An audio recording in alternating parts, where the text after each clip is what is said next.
Greetings friends and fellow cigar box guitar enthusiasts. This green Brick House, I wanted you to take a good look at it.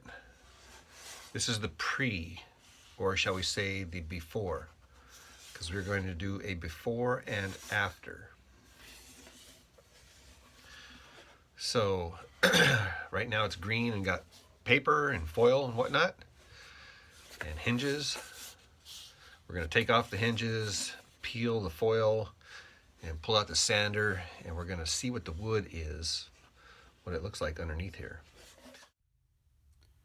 So the very first thing I did was get a razor blade and just peel off the paper and peel off the foil, and then I got some sandpaper and started sanding it, but I started getting tired and I figured, shoot, I'm going to just get out my belt sander.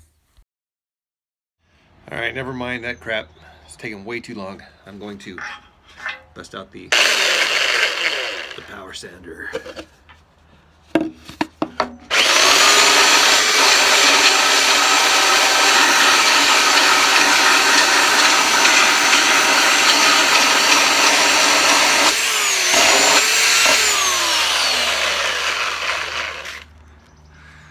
That's what I'm talking about. Wow. The only problem with using the belt sander is that, dude, after a while, your freaking hand gets tired. It's like that thing is heavy, so I gotta switch hands, go between the right hand and the left hand, whatever. All right, timeout. Dude, look at that. Hello. I'm telling you what, this thing here is making short order out of this sanding process. This would have taken me hours. This has taken me minutes, literally. It's like, all right, back to work. So after about 10 minutes, we took the bulk off of it. I need to go back and, fine tune it. But man, I'm telling you what, these Brick House boxes are beautiful. Yeah, see, look at that green. Look how it transfers through.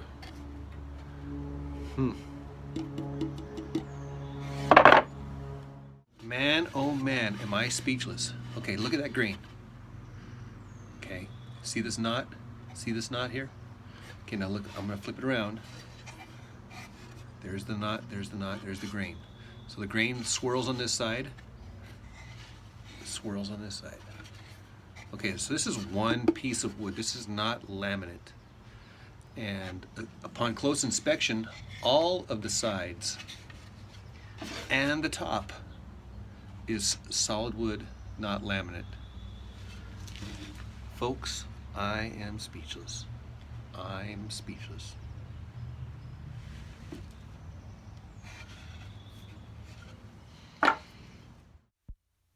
Now I'm just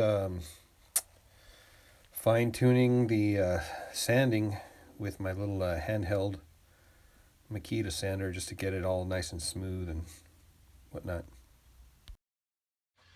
After hours of sanding, what used to look like this now looks like this. Pre, post, before, after. Seriously? Oh my gosh, look at that wood. That is just crazy. Okay, now I want to point out a couple of things here. So, yes, I did put blocks inside here. I don't know if you can see in the corners, inside of here in the corner. You can see the blocks. And that's what these are screwed into. These are just temporary, and that's just to hold the top down while I sand it. I took the edges off with this, so the edges have all been rounded off nice and neat. You can actually see some of the hinges. These are the spike hinges that actually just spike into there. I took those off. I'll probably just put normal hinges on there to cover it up. But this is what I wanted to point out here, and I've already pointed it out in the previous little video clip here. But this top is a one piece. How can you tell here? Well, see this little piece of grain here that goes all the way through here? If you look on the sideway, you can see that little dark piece goes all the way through. And actually, that's true for all the grains here. You can really see it right here. If this was laminate, then that grain would not go all the way through. Yeah, and see this little knot right here? If you look through the sound hole on this side here, you'll see that knot as well. Right here. Let's see if you can see in there. No, you can't see. Yeah, I guess yeah, you can. You can see that knot. That knot that's right there. I'm going to put my thumb where it should be here on this side here, and you'll see it. See it? So yeah, so this is a solid box. Now I almost feel bad for not sanding all my brick houses. If they're all made out of this good of wood, dude, hello. All right, so that's where we are at now. Now we're going to start the neck, do the notch, put the electronics and whatnot.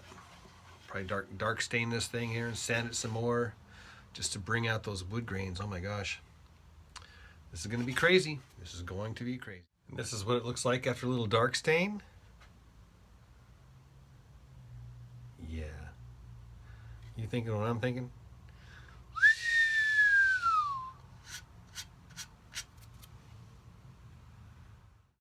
And then of course I always like to spray the inside black, right?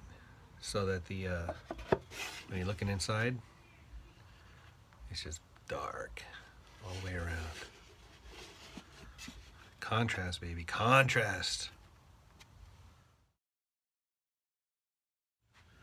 The reason I'm wearing a different shirt and a different outfit is because today is a different day. Here's a little update. So we did build the neck, and I've blocked it underneath here and here. Of course, it's been notched. I do have temporary screws in here to hold it in place. I still have to stain the neck, but I did fret it. The frets have all been dressed and leveled, and the tuner holes have been screwed in place. The neck has actually been carved. Solder burns in place. So the only thing I need to do is stain the neck here and then put the tuners on, and I'll be done. But before I did that, I'm going to cut a groove, a notch in here for the single coil, because this is going to be a Delacaster. What makes a guitar a Delacaster? I've determined that whenever I put a pickup in the bridge position and it has these two kind of sound holes like this, then it's going to be called a Delacaster. All right, so that's my definition of what a Delacaster is. But what I did want to point out here to you is a little trick that I've had, because a lot of times once you put the top on, you have to just kind of measure where is that wood on the inside, right? In order you can get out your measuring stick or your measuring thing. You can measure and find out where it is. But what I've done, I've actually made a few mistakes, and this is why I've kind of developed this what I call BKM, best known method. It's a trick. So a lot of times what I would do is I would just get a straight edge and line it up straight with the neck and feel confident that, you know, I don't have any angular component, and then I would pretty much guess where to put the hinge over here to get the strings to be straight. And even though I would do that several times, it was off just a little bit, and then the strings wouldn't be entirely in alignment with the neck. So this is what I've done. This is what I do these days. It's a trick, and I'm going to show you this trick. And you can use it or not, but I think it's an awesome trick, and I use it all the time now these days. What I do here is see this little piece of tape sticking out here? I just get a piece of tape and I make sure it's the same width as my neck stock here, and I just, of course this is folded in on itself, and let me unfold it. When tape sticks to itself, it becomes really sticky. All right, and then so it kind of sticks out like a little tail, and where it sticks out is exactly where the neck is. So that when I put this on, I know exactly where to put the hinge to be in perfect alignment with the neck. So it's just a little trick, just to hedge my bets to make sure that my hinge is in the exact right spot, so that my strings are in the exact right spot, so that the strings are in perfect alignment with the neck all the way through and through and through and through and through and through and through. Okay, I'm through. Here is a quick peek at the inside. So real quick here, I have the piezo going to one side of the switch, the single coil going to the other side of the switch, the output of the switch going to the input of the potentiometer, the output of the potentiometer going to the jack. Everything is grounded, and I also have an extra ground wire going to the hinge bolt. Oh yeah, and I did put a little trough there so that the pickup here could fit nicely in there as well.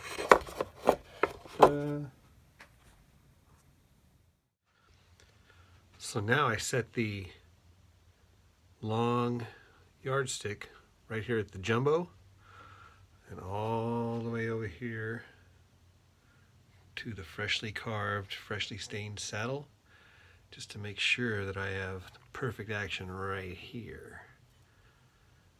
So this here will be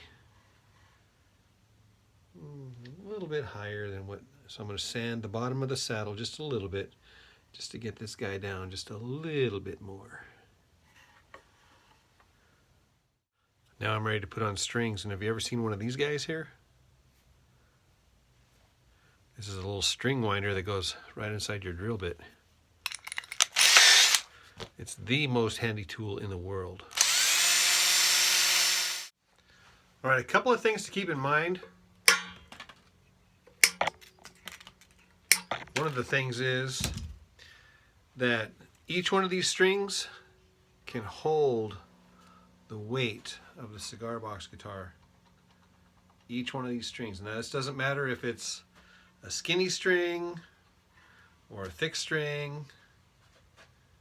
If the string breaks now, that's not a good thing. And if it's going to break, you want it to break now. But this is kind of an easy, down and dirty way to stretch your strings, right? Just let the weight of the guitar jiggle, jiggle, jiggle, jiggle, jiggle, jiggle. I know it might be a little unnerving, but trust me, it ain't gonna go nowhere. All right, so we are intonated and we are tuned up. A little different tuning here. This is F sharp, B, D sharp. This is basically open B tuning with the fifth in the bass and the major third in the on the high string, and the root is in the middle.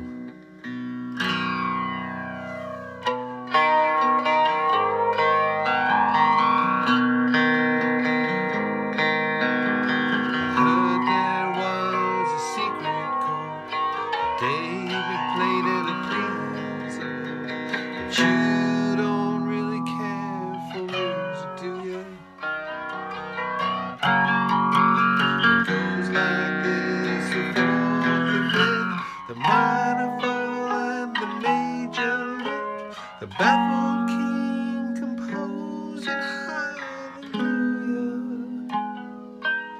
hallelujah, hallelujah, hallelujah, hallelujah, hallelujah.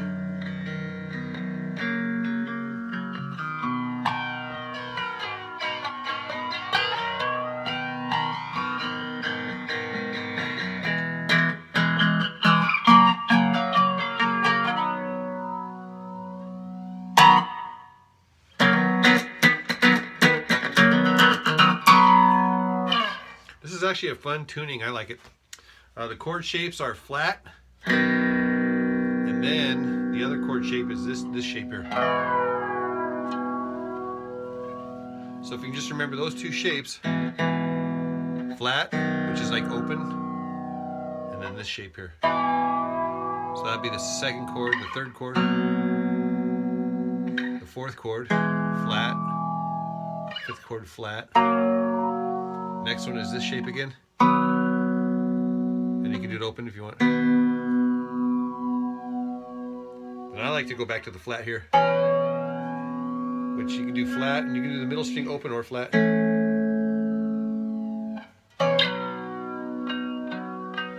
if you put them all together, you get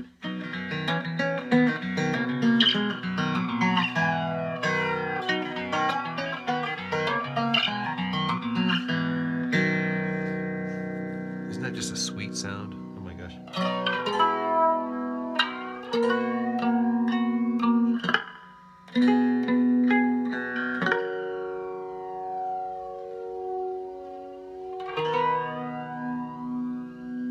And what I like to do is a little stretch. This note here, I like to stretch just a little bit just to get it to be in perfect tune. Because it is the third, right?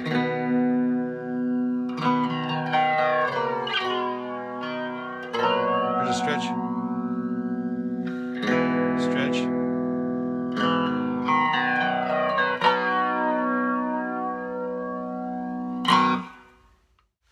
So these are the same strings here. This is the 44, the 34, and the 26.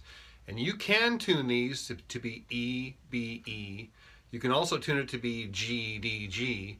You could actually tune it to be F, C, F if you like. You can actually tune it to be D, A, D if you like. This happens to be F sharp, B, D sharp. And if you wanted to do a little blues thing here, you're just going to do your up and down on the top string here. So it'd be like...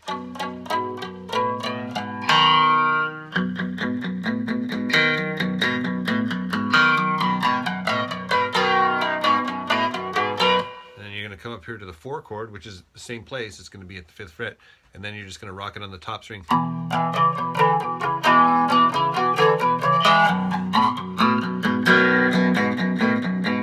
going to come up here to the 7th fret. Again, this is just on the top string.